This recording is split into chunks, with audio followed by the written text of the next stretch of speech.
Yeah, you're on. All right, so here I want to talk to you about kind of our trimming programs. I want to give Jeff the answer that he was asking for before. I might ruffle a few feathers and make you think a different way. So that's part of what I'm here for. We already saw that. With the trimmers in the room, sometimes I feel that because I'm going to say some things about trimming that you might not agree with. So if I need my... I'm out of here. You're out of here. That's fine. It's all for discussion. Like I said, we're open to discussion. So how did I get there, right? So I actually started because I think it's useful to know kind of how I think about trimming. So this was me when I was like 2002. So that's kind of how I got introduced. So these are all people that have influenced my training. So this is Dr. Jan Shear, Adrian Gonzalez, Carl Berge, and Peter Klusterman. They all trim a certain way. So we call that the functional or the flat trimming method. So it's kind of been shaped how I trim. There are different trimming methods. I've read a lot about the trimming methods. I have a certain way I teach people how to trim, and I'm gonna argue that probably how we trim is important, but not as important as we think it is. So then there's people, so probably some of you probably recognize Dr. Chuck Gard, Dr. Nigel Cook, those are kind of influenced where I am. This is what my trimming methods look like. So when I started my trimming methods business, it looks like this.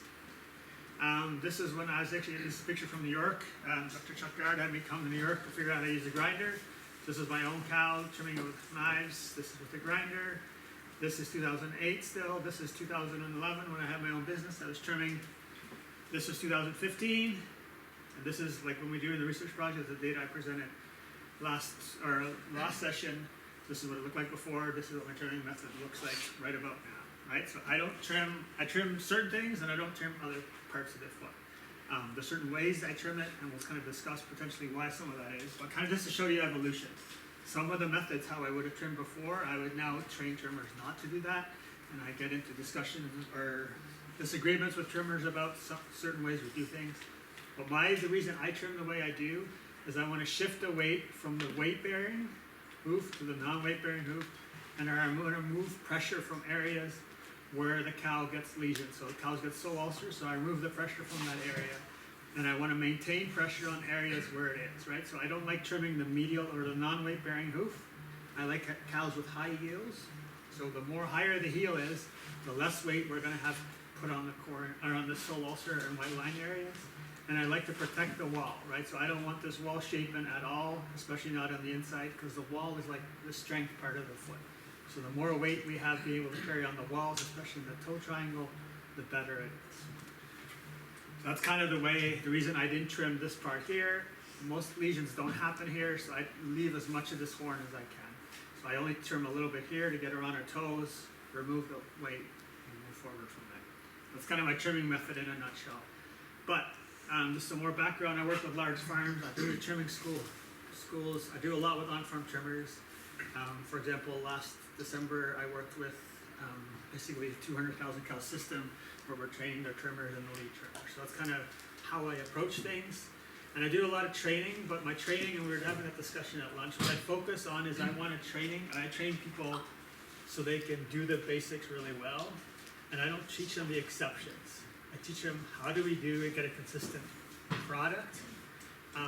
And then once they have experience, then we can get into the details. Because some trimming methods focus on, okay, in this scenario, this is the exception to that rule. I don't necessarily care about the exceptions. I want the consistent trimming method so we don't hurt the cow, right? So the right length, that she isn't over trimmed. There's no thin soles, that type of thing. That's what I focus on when I train. Okay, let's talk a little about trimming and trimming programs. Oops, I need that question. So real quick. So the question I was going to ask is, for farms and trimmers in the room,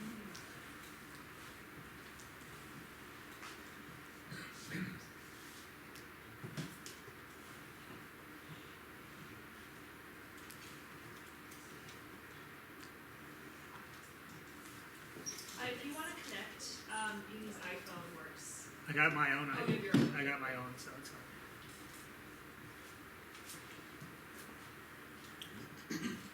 Okay, so the question I wanted is, how do you monitor lameness in your herd? Right, so how do you know if it, or like on your weekly or monthly KPI sheet or whatever, how do you monitor lameness? What things do you look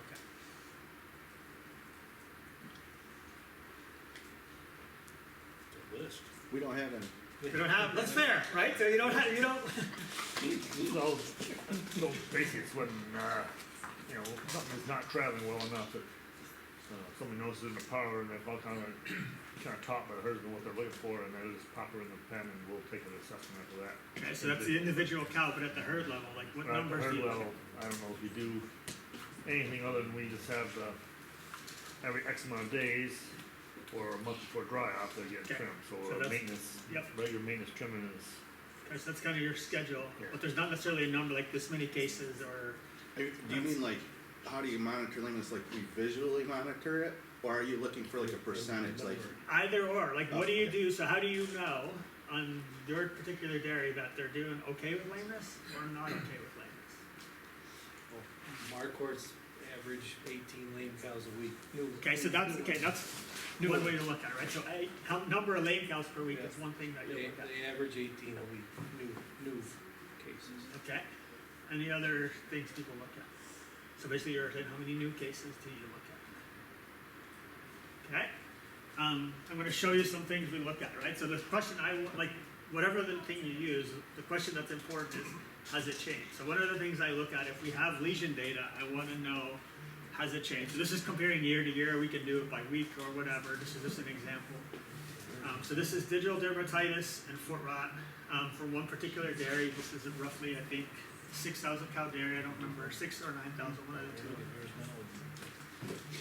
But what we look at is we have first lesion, so this is the cow's first lesion in her life for DD or foot rot or a chronic lesion. So we look at it and say, okay, compare 2024 to 2025, we have more DD, about the same foot rot, but then we can also split it up with chronic lesions versus first lesions, because they're different lesions, right? So if a cow has a DD for the first time, that means she's never had DD before. These cows here have had a history on it, so we're just getting repeat cases that are happening, right? And we're just looking at, has it changed, right? So that's one number we can look at. So instead of saying this many cases, new cases, lame cows, that's one metric, but I would wanna know more specifically what lesions those are, because that can, if, for example, if 1 week we have more DD, we could go look at the foot bath, right, or that type of thing. So it's a bit more specific than just looking at one case, okay? So the other way to look at it, then split up with the non-infectious lesions. So this is looking at 2024, again, cases per 100 cows, so basically percentage. But here, once again, it's split the first lesions and chronic lesions. So here we can see 2024, let's say 4% versus 6%. So we're going up. But the number I want you to pay attention to is first lesions here. Like we're looking at some really low numbers relatively here, a little higher and a little higher. But then we start getting at the chronic cases. Like we have 23% of cases if we just look at the chronic cases, right? That's a much higher number than here, right? So 15%, like almost 3 or 4 times the number of first cases. This is the chronicity thing that we're looking at. Right, so splitting that up allows us to say this is indicating of cows that are repeating, and this is new cases. So I would argue this here is how we're doing treatment-wise. This is how the facility and everything else is happening, right? The facility is probably causing these. These ones, the facility has a role to play, but there's also a treatment aspect and a detection aspect that comes into that number. So the less cases we have here, and the better job we do treating them, the lower this number would become. Okay, but if we had a bad year, for example, this number is gonna stay consistent. We might reduce this number 1 year, but this number likely is still influenced by what's happening in the past. Because these chronic cows, there's damage that happens. So these chronic cows, what happens, especially with these lesions, there's pressure, so we talked about standing time. So what's happening is there's a bone inside that hoof capsule that's putting pressure on that cording. That bone eventually gets bone spurs growing on top of it. And that's what's causing these chronic cases. Those bone spurs don't go away. So if they have that inflammatory process, that causes those bone spurs. So anything we do to reduce that inflammation, whether it be NSAIDs, finding it earlier, reducing the time, is gonna reduce the chance of that cow repeating, because there's gonna be less bony growth inside that foot, re-causing that lesion again. Okay, and then if we say, okay, we have a problem where we wanna dig a little deeper, then we start looking at it, what's the lactation time, right? So all this stuff that I'm showing is basically part of the project that we're working on. These are some of the tools we wanna provide farms, so you can look at these numbers and say, okay, what's going on with the data, that type of thing.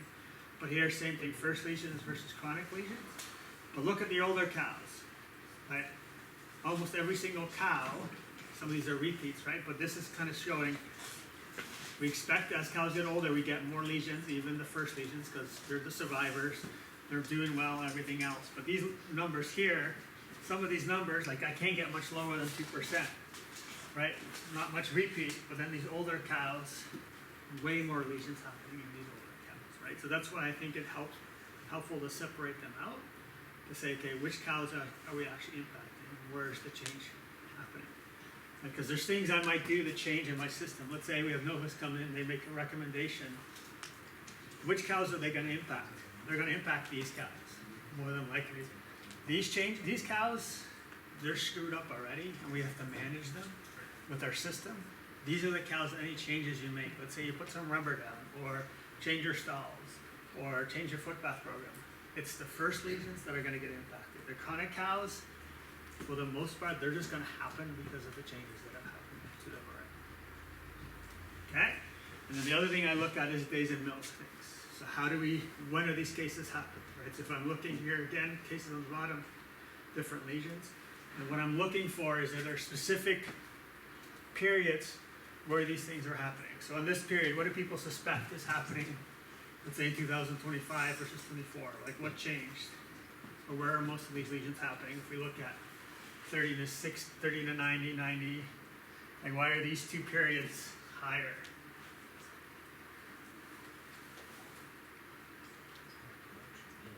We got 90 production, Okay, production, and the other one is pregnancy. I think you're on the right track. We do a dry off trim and we do a mid lactation trim. That's it. And so when I see these big bulges here, it tells me we're not doing a very good job detecting cows throughout lactation. You just find them when you're doing those Right. date terms. Exactly, right? So my ideal graph looks more like this one's given this is still mid lactation, but where there's like this is a huge spike in dry off. So even though there's more cases in total, I still don't want. I kind of want to see them spread throughout, because if there's peaks, especially when the peaks are when they're in trimming, that tells me we're just not finding them. The trimmers find them, and I would argue trimmers are expensive lame cow detectors, right? Because they're expensive because they're late, not because of their fault, but they're late when they're finding them. Right? Trimmers should ideally not be finding lame cows. You should be like, okay, the cow is lame and we're bringing them to you. Right? We're finding that routine trimming times. That means we're missing an opportunity, right? And if, for example, this is all early, that means, okay, what's happening in the dry period, right? So this is sometimes useful to look at. If we have too much, what's the time period that they're happening? Okay?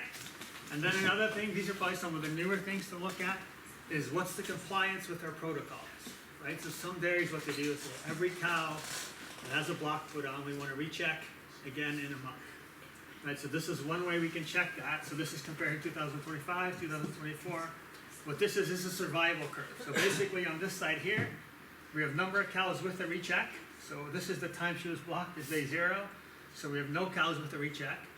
And then some cows get seen because they're lame or not walking good on the block. But then there's a sudden drop right here and a sudden drop a little better in 2025. The reason this drop happens is because in this dairy, they say every cow gets rechecked. So this is roughly about 35 days, every cow gets back put in the chute to look at it again. Right? So this is one way we can monitor. Is this actually, we say we're doing this, are we doing this appropriately? So in 2024, about 20% of the cows never got a recheck, and we got that number down to less than 10% in 2025, right? So it's just being able to monitor that and say, are these rechecks happening like we want them to happen? Okay? And then the other thing we can look at is basically the same idea. You want to be, has a repeat percentage. So how many cows are we seeing again? Right, so percentage of cows with a repeat. So 100 are without a repeat, right? So we want to stay basically that nobody repeats, but that's unrealistic. So what we're looking at comparing to 2024 to 2025 between first and chronic lesions, right? We're actually doing better. So less of these cows are repeating. Even with, like this is the same dairy, like they're seeing a drop here, but that's because they're doing the rechecks. So you're gonna see more of a drop. You can start to see if she doesn't gonna repeat by about a month, there's kind of a steady state that she maintains. So this kind of gets at what's your cure rate for lameness to look at. Right? So there's different things to consider looking at.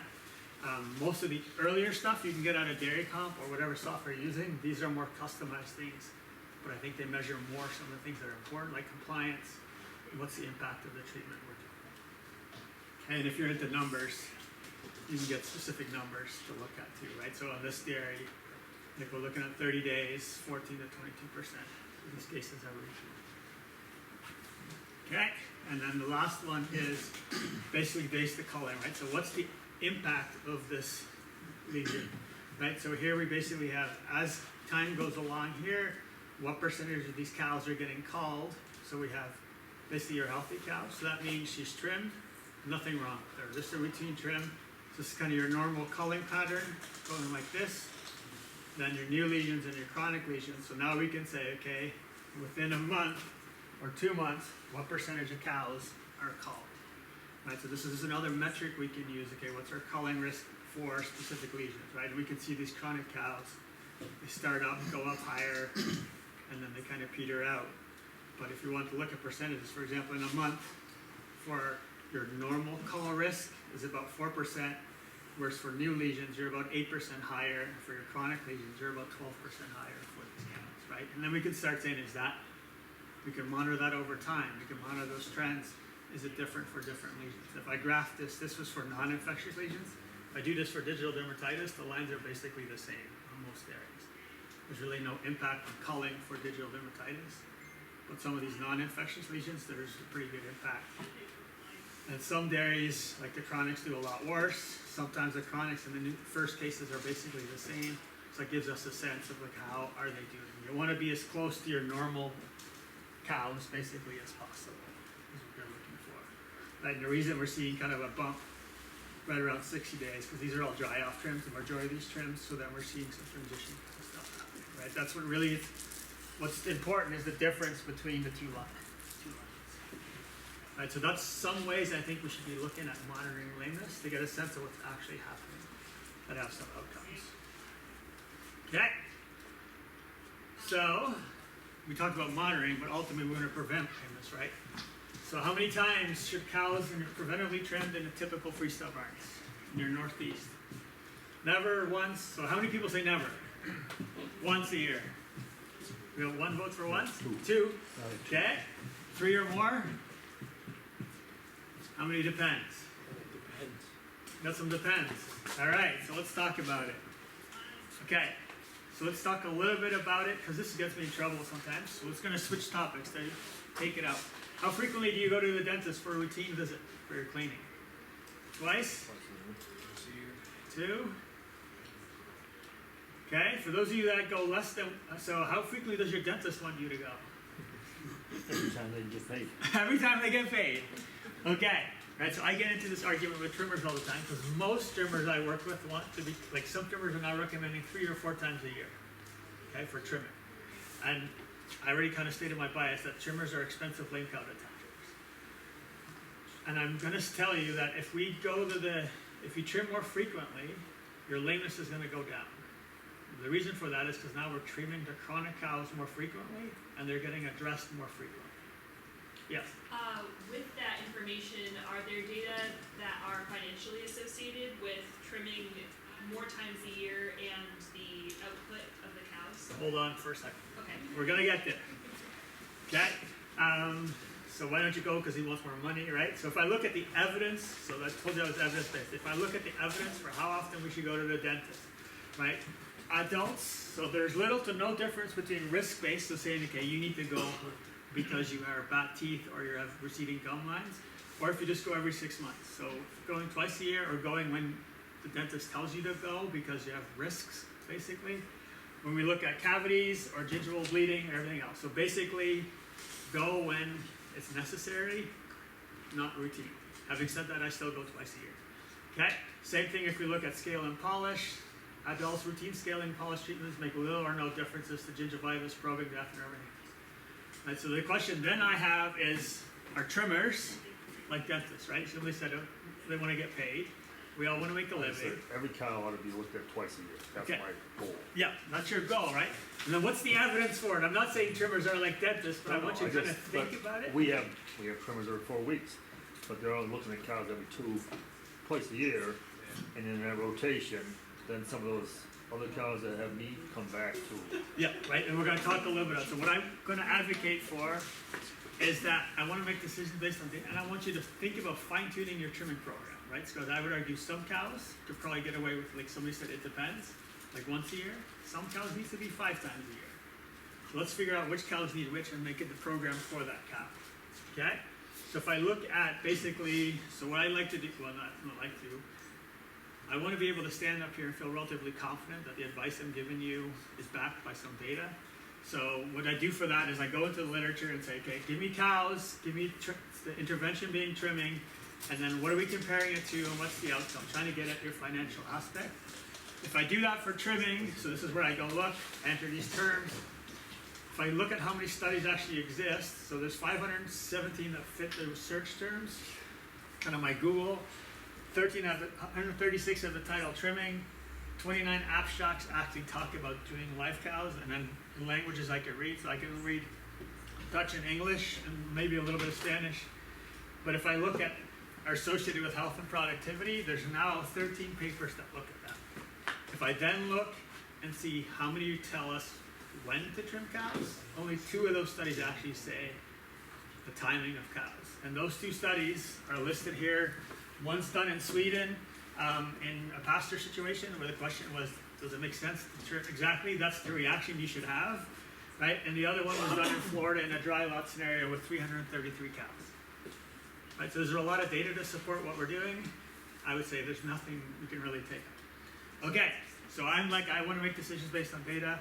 I was talking with a large system like, well, let's do the study. So what they did, well, the other thing to consider is I have some data to suggest if we trim a cow, so this is looking at days relative to trimming, so this is day 0, right? And then this is the kind of lying time behavior that we're seeing. So predicted difference from lying time at different times, right? So this is 0, and the baseline was the 7 days before trimming. So what we see is cows' behavior changes. So as cows get trimmed, in this, for example, farm 1, they lay down more after. This dairy, they lay down more after, lay down more after. This dairy is about the same. Do we want more lying time after trimming? Is this like immediately after? Yes, the 7 days. Too, yeah, because if they are, Okay, Is this a herd you trim before I make my comment? No, none of these herds I trim. 2 of them are in Canada, one's in the UK, and I think one's in the US. Cows shouldn't be more lame after the trimmer. no, that's, yeah. Yeah, that's, okay, so let's want to make it more interesting. This is milk production. So the baseline was 0, so if they made the same milk before and after adjusted for, like, because they're gonna decline, these cows are also making less milk after trimming. They don't wanna give up meat. Right. Were they all routine trims or? They were all routine all trims. We routine. sorted out the lame cows. Yep. So these are just routine trims. Right, so this was observational. It wasn't like we did half and half. So this was observational. Got us thinking.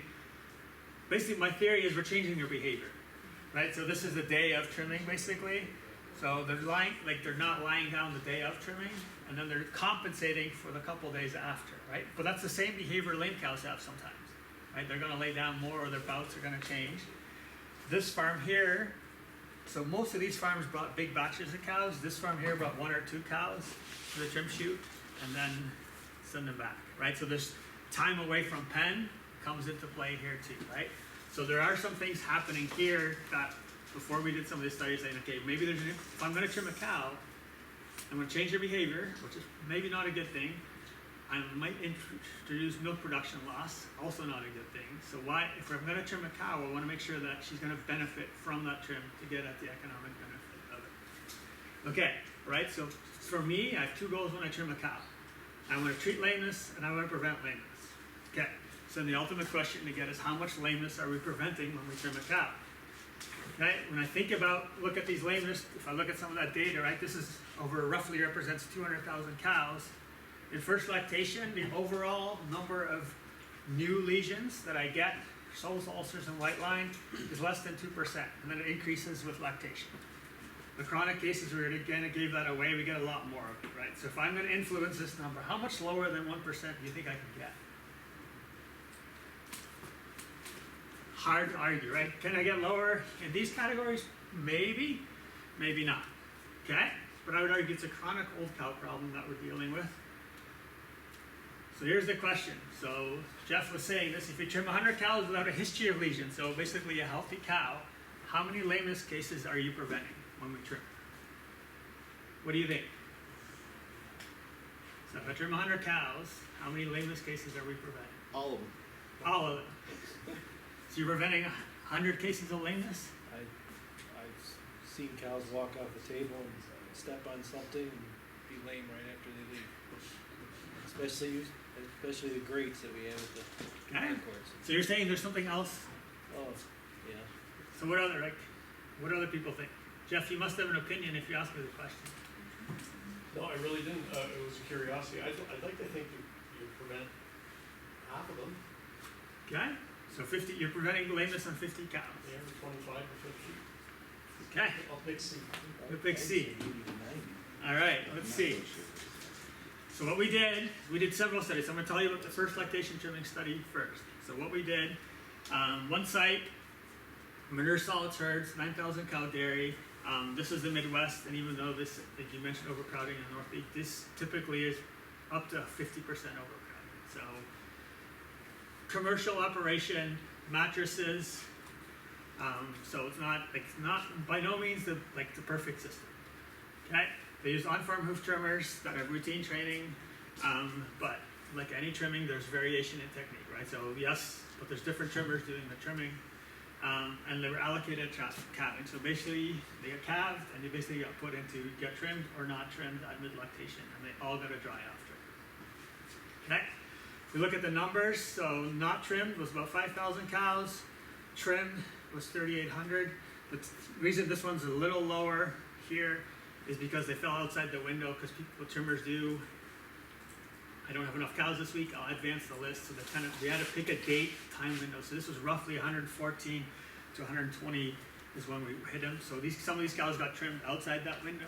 And to make the comparison fair, I went with it. But this in reality is the largest trimming study at that point in time that was done.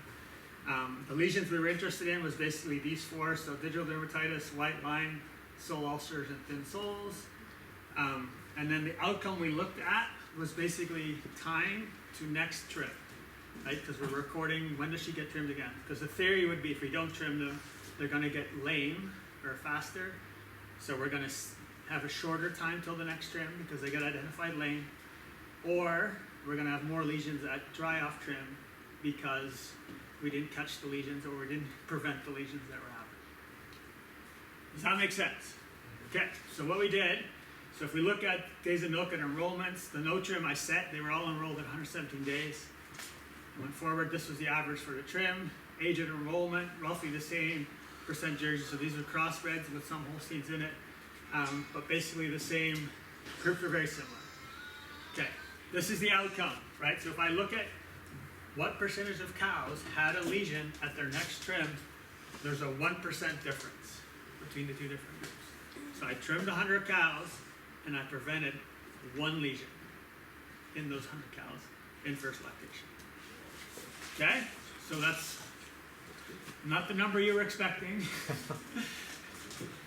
With that, these are the actual numbers. If I look at infectious, it's about 0.3%, and non-infectious, it's, let's say, the 1% roughly that we're dealing with, so ulcers or white lines. And I trim cows basically to prevent these lesions. It's hard to trim cows and prevent that. Like, you're going to treat some of them potentially, so we might have, like the not trimming group, we probably missed some of these infectious lesions, but we're trimming them to prevent non-infectious lesions. So in first lactation animals on this dairy, the decision was pretty clear. So days of milk at trimming, a little earlier in the no trim group, time the next trim, a little earlier, and then what we look at basically days to lameness after the trim. So this is when they were enrolled at 0, and what you want to be as high as possible. When these lines are this close together, or basically overlap, it basically means that there's no difference, right? So this reflects the 1%. There's a little bit of an increase, But if you think about it, 1% increase, how much do you think a case of lameness costs? Ballpark number. $300, that's what people say. Let's say $300 to $500, okay? So how much is it gonna cost you to trim 100 cows?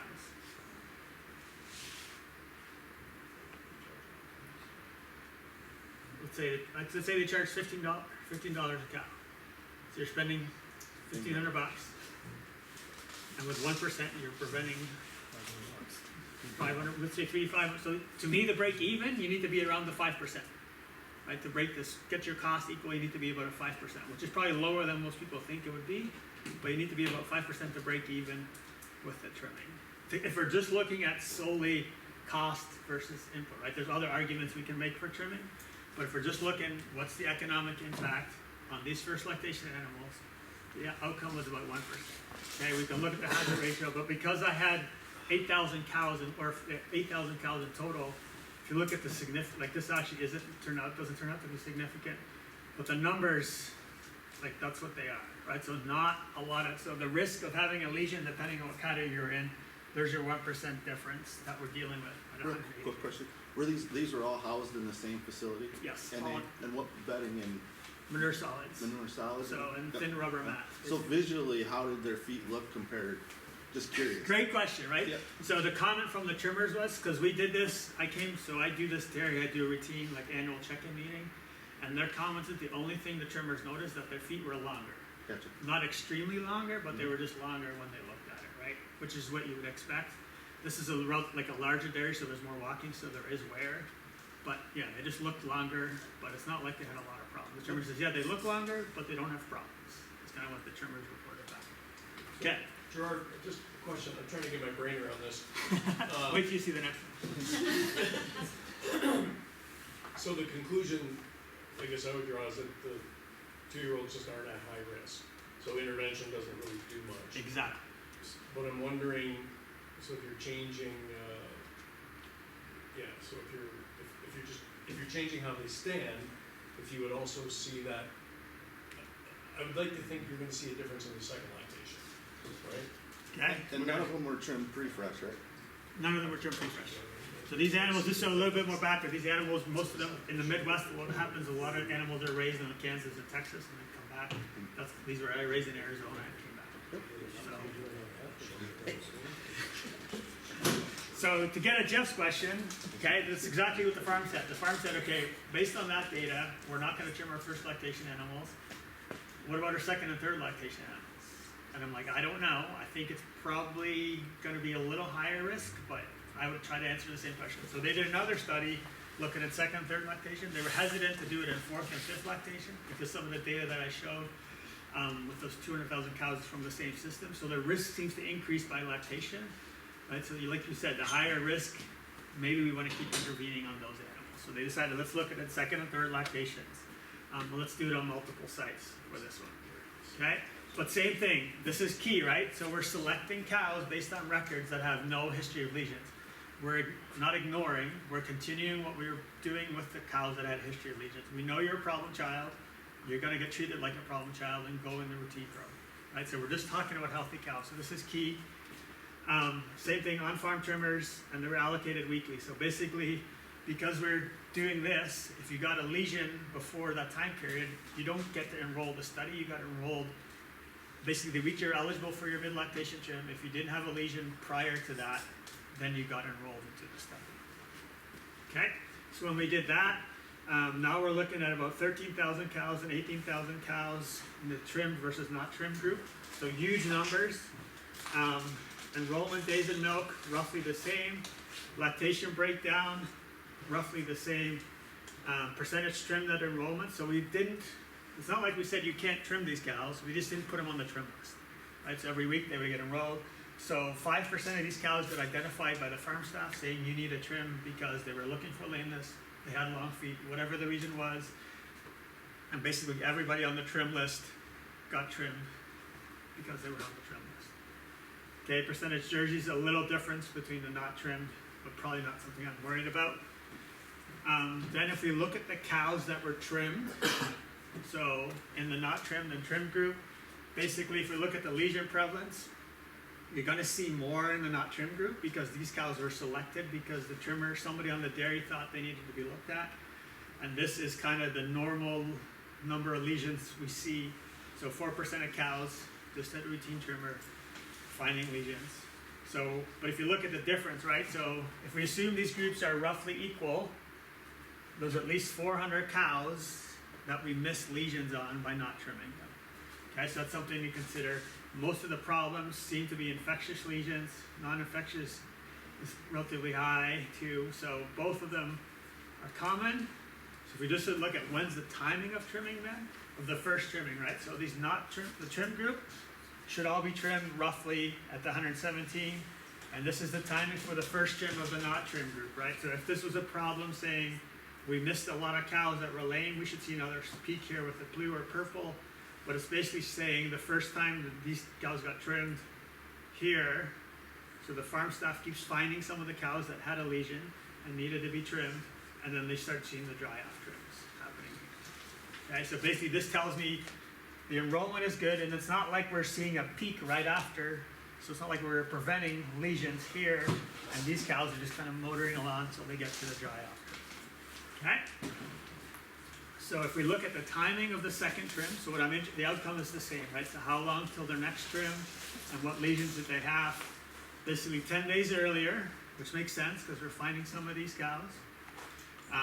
The culling percentages between the two groups, basically the same. So it's not like we're not trimming them and they're not leaving the herd because we're not trimming them. So that's basically saying there's no evidence of culling because they're basically the same lines, close to 100%.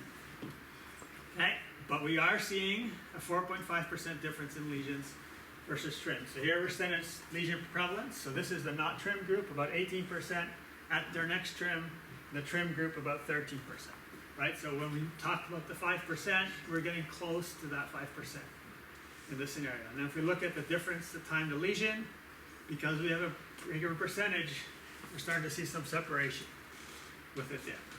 Okay, and there's the days we can look at as percentages of cows with lesions at certain time points. Okay, but then we start looking at it by farm, right? Because there's multiple farms going on. So there's 13 farms enrolled in this study, and this is just looking. So the red line is the not trim group, the blue line is the trim group, and you can see at some farms they're overlapping, right? So overlapping. But then other farms there's more separation, right? So there seems to be somewhat of a farm effect. Most of these farms are relatively similar, but like anything, the management's different. But the actual design is very similar. Okay, but then even more interesting, this is the month of trimming, or the month of enrollment, right? So January, February, very similar. So once again, blue is not trimmed, red is trimmed, or red is not trimmed, blue is trimmed.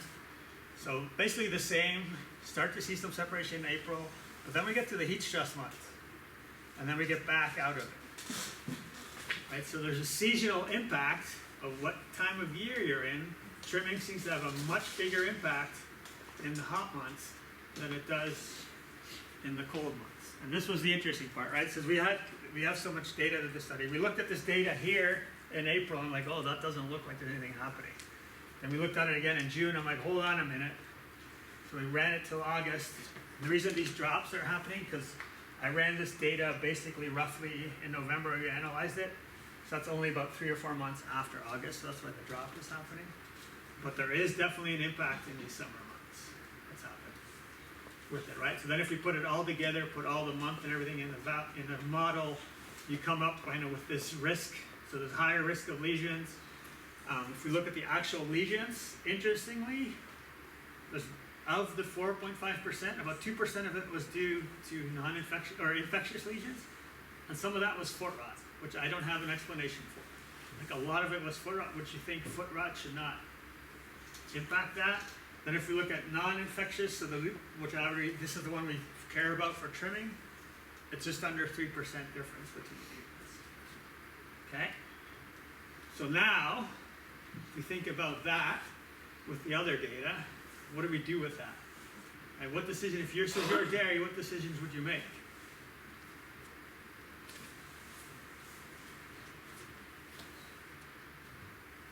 I'm gonna go into the living room. Okay, what's your Well, limit? I think I'm tracking. We're about to find out. So I wouldn't trim anything until, 2-year-old dry off would be my first trim. Okay, Okay. yep, and then what'd you do to those 2-year-old dry out, what would you do, or three, like a second lactation and third lactation, what would you do with those guys? I'd call you I call me. and ask. Okay, so the decision we made, and then we're gonna talk about, well, we'll jump to that. One more thing to consider before, so I mentioned this, right, this was observational data where we looked at the milk production. Because we're trimming and not trimming cows, and these guys had milk weights, we were able to look at the difference between, basically this represents about 4,000 cows, where we actually had a control group and a randomized study. So if you trim the cows, there's a little bit of less milk, but basically they're the same, because this like between 73 and 72 pounds, right? That's not an important difference, right? So I'm not as worried about the loss of milk on this dairies due to taking cows out of the routine. And if I look at this by month, there's really not much of a change with milk production. So I'm not as worried about that when we look at it as a controlled study environment. And this is a huge dairy, like there's some of these parlors are like 100 cow rotaries, so there's lots of cows spending some time waiting and everything else. I'm not too worried with what's happening. Okay, but now we're getting to Jeff's point. What decisions do we make?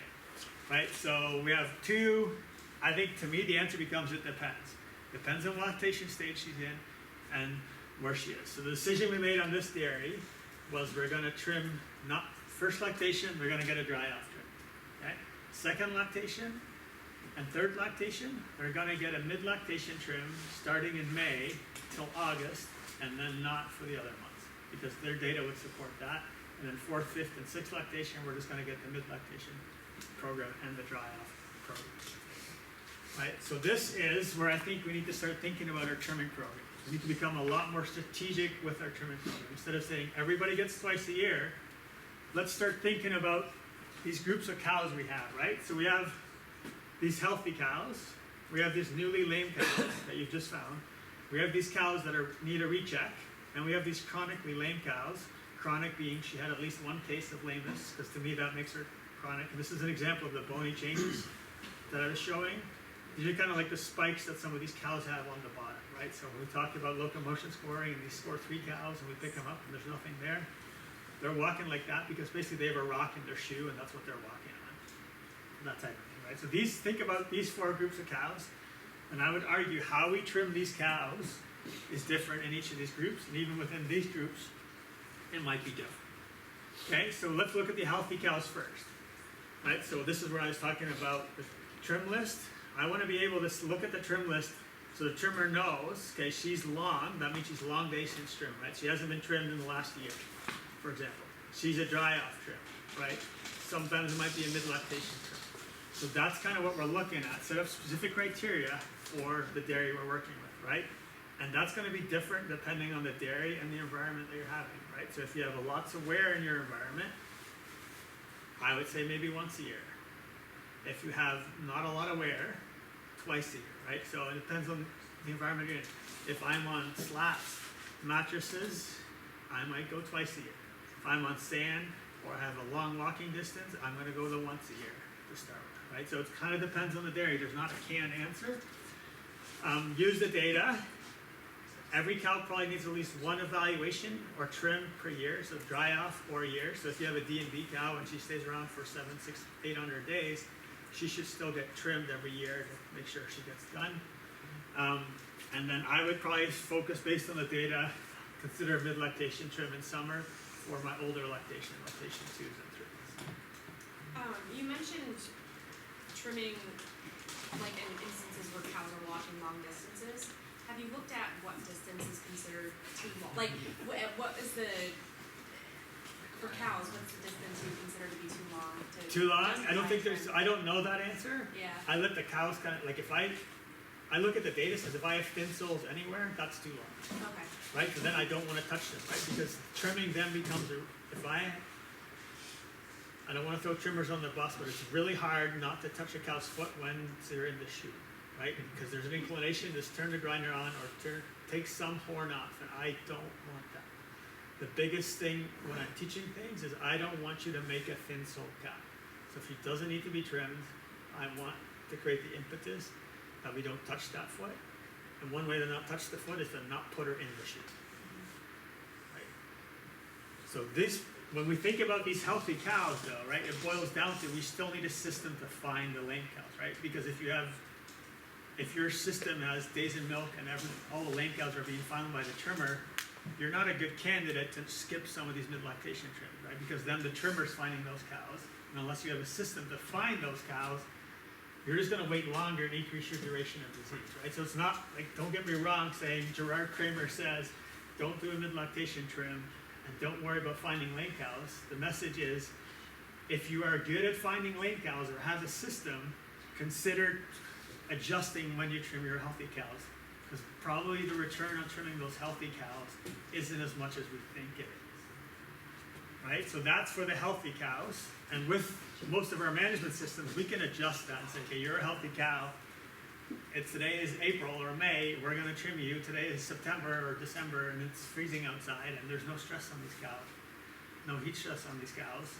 You don't need to be trimmed for your mid-lactation trim at this point in time. You have dairy, you guys, the trimmer guys, do you have anybody that's trimming pre-fresh heifers? So I I'm have, wondering if they run away. That's not on. okay, so I have one farm that milks 4,500 cows. They bed with recaptured sand, and those cows walk a long way. What they have chose to do is we trim everything, every heifer pre-fresh, and she's never seen again until she's dry. And even like, so for example, so he doesn't have a trim list. Everything that we trim that's not a dry cow is a chronic cow or a lame cow, because there's 4,500 of them. You see what I'm saying? Yeah. So honestly, but everyone gets done dry, Right. regardless. So. And what are you seeing with pre-fresh heifers in that system? So there, sometimes some dermatitis, usually environmental things, right? Like, but actually sometimes, like they may be marginal on their sole length, but their toes are real long. So basically we're just knocking toes back, letting them go. And it depends somewhat on the raising environment too, right? So if and where they're going, right? So when I was in Ontario, we have these heifers that raise on packs, right? So then you have these long skis and then they go to a freestall. I want to trim those. Like where I am at now, they're raised in Kansas and Texas, they're walking on a dry lot. There's lots of wear, and they go into a barn that's walking long distance, there's lots of wear. I don't necessarily want to trim them here, right? So it depends on what the length is when they're coming in and how much dermatitis you have in your heifers, right? So all those things, and that's right, like that's the point I'm trying to make. So if somebody says, oh, we need to trim everybody this many times a year, I call BS. To say, okay, what is it for your dairy and what do we need to do to make it work? Because your point about the 4,500 cow, I look at trim slots. Like people talk about overcrowding. There's overcrowding in your trim slots, right? So every dairy has a trimming capacity, and I want to make sure that every slot that is taken up by a cow in that trim slot is a cow that's going to benefit, right? And most farms have a limited capacity, so I need to make sure, I want to make sure that that cow that is in that slot or in that stall is a cow that's going to benefit from that intervention, which is the point you're making. The facility is really flat, so you know their mapping or however the cow flow is, not a lot of sharp corners. There's rubber. There's a lot of good things going on where their feet wear so good. It's better than I can do it sometimes. Right. If that makes sense. Yeah. So a lot of it is, facility and where the cows are. Yep. Right, and that's right, like what you're describing is kind of, okay, that herds, for that herd that works, right? You put that same number of cows in a different facility, put them on mattresses with slats, for example, it's a completely different scenario. I have another farm that's all sawdust, heavy sawdust. They milk 1,200 cows.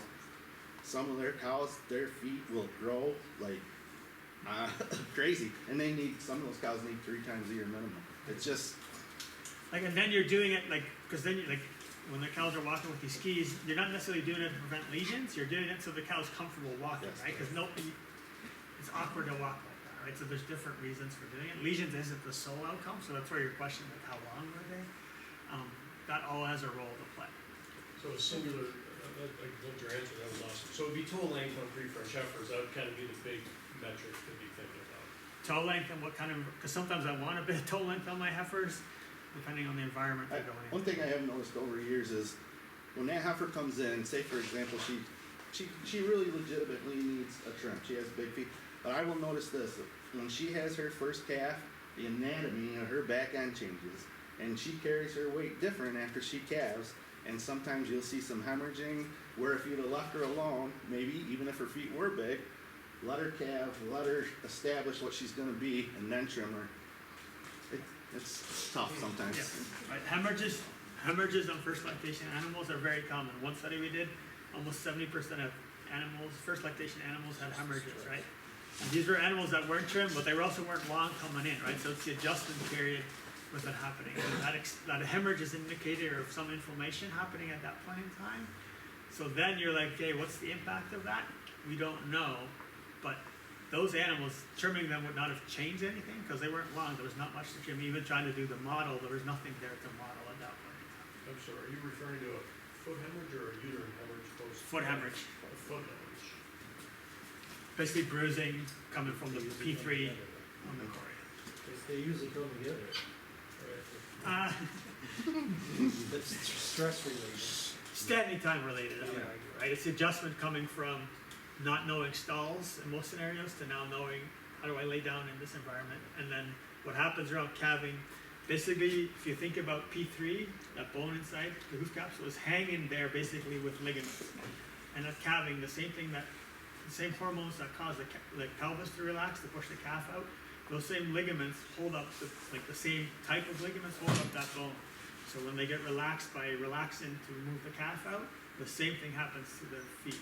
So if you have these cows that now have lots of these hormones circulating, and then we're asking them to figure out how to lay down in this stall or compete at the feet bump, now they're gonna stand more, so now you have more pressure with loose ligaments, and then they get more pressure on the core, resulting in that bruising or hemorrhaging that you're seeing. Okay, so then we have these these cows that are newly lame that you've detected with whatever system you have, technology, people, whatever the system is, as long as you have a system, right?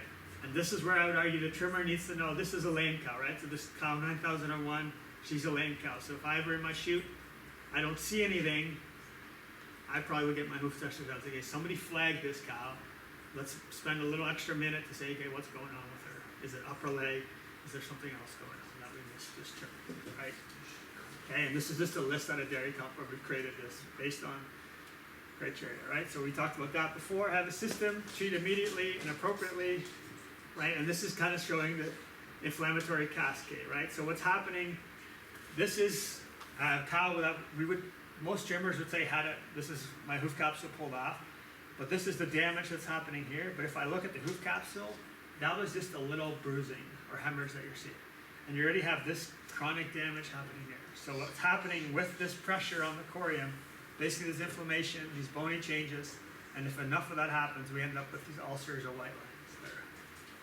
Right, so the whole key is to kind of control that inflammation and that pressure. Right, and this is an example where I was talking about those spikes, those bony spurs. This is a cow that we had a CT scan taking of a healthy foot, so no bone, extra bone growth with no lameness history, and this is a cow with lameness history. Right, she's got these bony spurs, she's got kind of, we call these wings, so you see these like wider feet. This cow probably has some hemorrhages here that aren't necessarily painful, but she's got these hemorrhages, and no matter what we do to her, she's gonna have those issues. Right, and that's what we're trying to prevent or minimize the amount of inflammation that's happening. Okay, then we have our rechecks. So I would argue any cow that you put a block on needs to be rechecked within probably 4 to 6 weeks. It's like you, when you get a cast put on, go to the doctor, says, come back, let's take the cast off, let's make sure everything's healing properly. That's what we're trying to do with these rechecks. Because I would argue every cow is gonna come back to the chute. If she's been in the chute with a block on, she's gonna come back to the chute at some point in time. I'd rather choose the time that she's gonna come back instead of her choosing the time. Because when she chooses the time, it's gonna be 2 or 3 months too late and everything else, right? So sometimes it's just a matter of taking the block off, she's healed, and we're good, right? So this is just being a recheck, this is routinely set up. Sometimes it's okay, the block has come off too early, she's not healed, we need to put another block on, and then we're ahead of the curve instead of waiting for her to show up lame again a month later, okay? So we're looking at healing position, the blocks, 4 to 6 weeks, right? And then these chronic cows. Right, so this is, on this dairy, these are the mid-lactation cows. So the way we set it up here, on this dairy, that if you have a history of lameness, you get your mid-lactation trim. Because we know you're a problem child, so we're just gonna trim you from a preventative, right? Because the numbers I showed were on healthy cows. I don't know what that number is for these chronic cows, but we already know the risk is higher that we're dealing with. So these cows, I would actually trim every 3 to 4 months, depending on the wear and everything else that's happening. Right? So now the trimming program becomes much more picking the target groups that we're trying to hit. Because these chronic cows, if you turn it back to mastitis, these are your Staph aureus cows. Right? You have a program for them, you might not say you want to cull them, but they are on a different program than everything else, right? Or if you select the dry cow treatment, kind of the same idea is what we're trying to apply to trim. Okay, so hopefully I've given you something to think about with your trimming programs, but I would argue with the way most of your herd management softwares are at, and if you're, like the key to that is recording the lesions you're finding and setting that up, because then we can make these decisions and make it as complicated or uncomplicated as it is, right? There is something to be said for having a simple program, as everybody gets done every 3 to 4 months. It's simple, everybody keep track of it, but I think as these dairies get larger, there's too many, it doesn't work. Like we can't run 4,500 cows through the chute every 3 to 4 months, even if you try to spread that out. So then we need to be more strategic about what it's at. There's not enough hoof trimmers. Right. Right, and that's like the reality, like as these, and as the trimmers go in-house, right, there's so much demand on their time and everything else. This is what's, like, that's why I present what I work with. It's the lens we have to look through and say, okay, what can we do to make it most efficient with the trim slot that we have. With that, happy to take questions. Did I answer your question, Jeff? Yeah, I'm going 10 more. I know. Did I get at your economic question roughly? You did, yeah, and I actually have another related question that's semi-unrelated to the conversation you've been having, so I wanted to wait till the end. Have you, by chance, looked at the number of incidences of lameness on pasture-based systems versus conventional barn-based systems? And I have not. There is some data, so I've worked with some people in New Zealand, for example, where it's basically all pasture-based. right. Their numbers are much lower.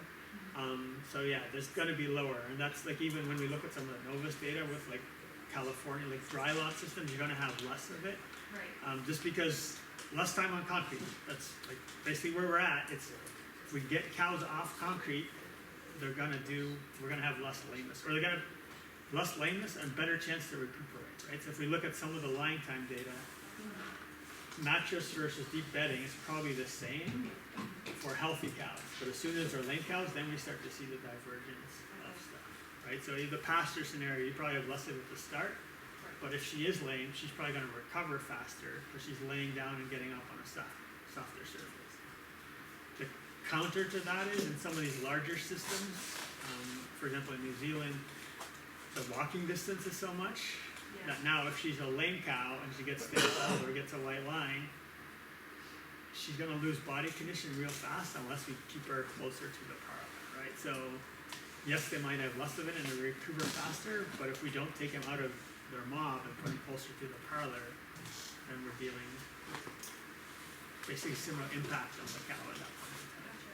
And then curious, and I'll look this up if you don't have the answer, but could you spitball like an approximate percentage? So in barns, what, 30 to 40%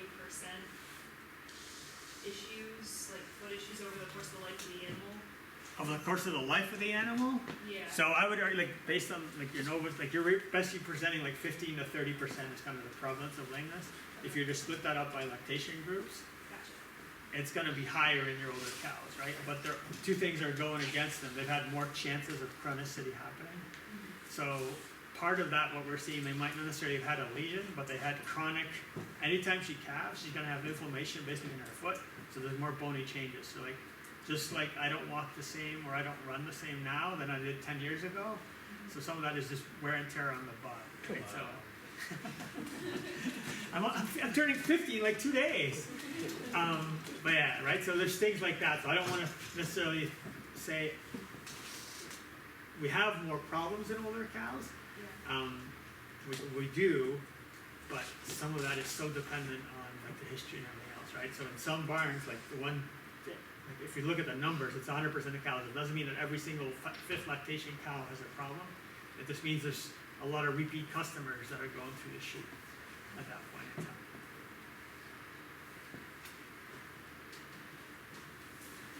Other questions? So, I'm curious, so I love the idea of a strategic trimming program, I think that's a huge opportunity. But you have to have good data, and I don't know how good a job industry-wide, maybe a question for the trimmer guys too, how much consistency there is in, like, how like, on the problems we're identifying, and then how effectively those are getting coded in the dairy comp, because I think in most cases, we don't have the data that we need to put together a strategic. So there seems to be just a huge gap there, I'm wondering how, I don't know. There is. folks, how we can fill that, or. There how is, critical but it it's, is. I think the problem is, so I think Kyle and I were discussing that yesterday. Who looks at the data? If nobody's looking at the data, what's the impetus to put it in the system, right? But if somebody's now saying, I'm gonna look at the data, Right. and we're gonna use the data, now there's an incentive for people to enter the data, people to record the data, because now you can go to the trimmer and say, you know what, we're using this data, I need this data to run my dairy, to make your time more efficient, so please write down the lesion, right? And I think we can train most people to write down 5 things. Digital dermatitis, foot rot, sole ulcer, white line, toe problems, and everything else, just write down other. Don't care what it is, because if we look at like a risk factor approach, we're trying to solve problems on a dairy. If your other category spikes, I can go talk to Kyle and say, hey, what is that?